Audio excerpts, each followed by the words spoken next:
Ladies and gentlemen, hobos and tramps, cross-eyed mosquitoes, and bow-legged ants, I stand in front of you and behind you to tell you something I know nothing about. There will be a Mother's Day program for fathers only.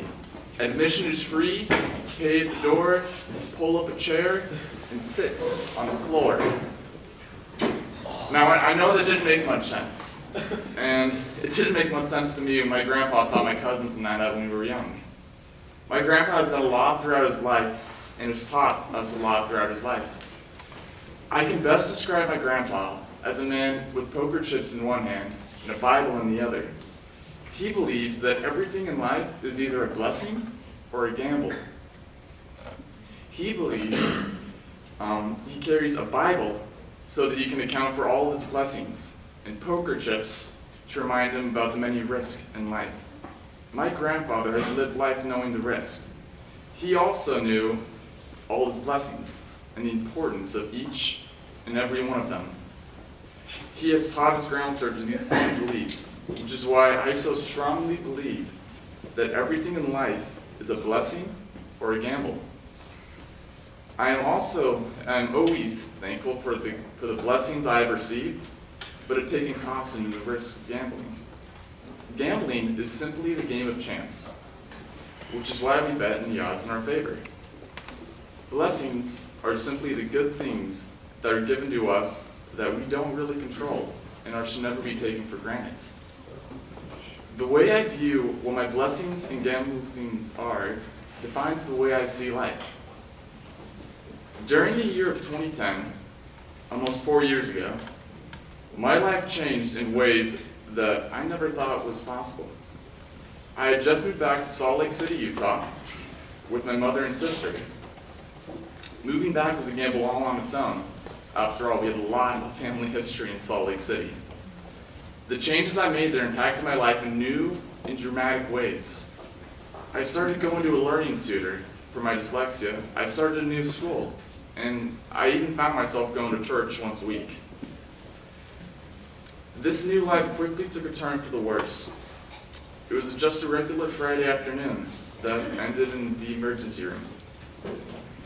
My mom incurred a sudden cardiac arrest and could no longer sustain herself without the help of medical machines.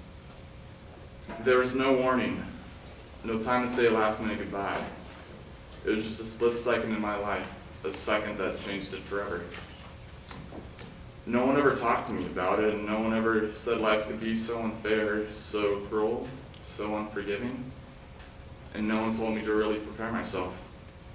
It was the longest week and 4 days of my life. But during that time, family, friends, and the people who really cared united. When my mom finally passed on April 20th, 2010, I moved back to California with my dad and 5 of my other siblings. This was no gamble. It was no blessing, it wasn't a choice or a good thing. There are no words I know that can really describe what happened. It just happened. And I found myself doing new things I never would have done before. Most importantly, I reconnected with my dad, which is one of the greatest blessings I could have asked for. And I found that one of the greatest tragedies in life is the misfortune of those who are too blind to see what they have. People are always talking about things they're going to do, things that will make them happy. Life should be lived in the moment, not in the prediction of something that may or may not happen. Now, I don't mean give up on hoping for things. Hope can help people through the hardest of times. Believe me, I know.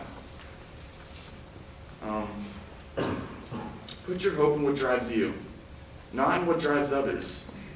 Following the hope of others will lead you astray if you don't fully commit to what you are hoping for.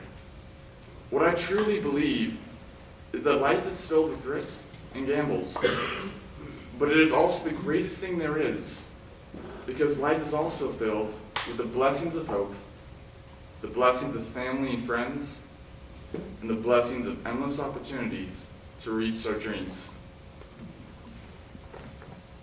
The end.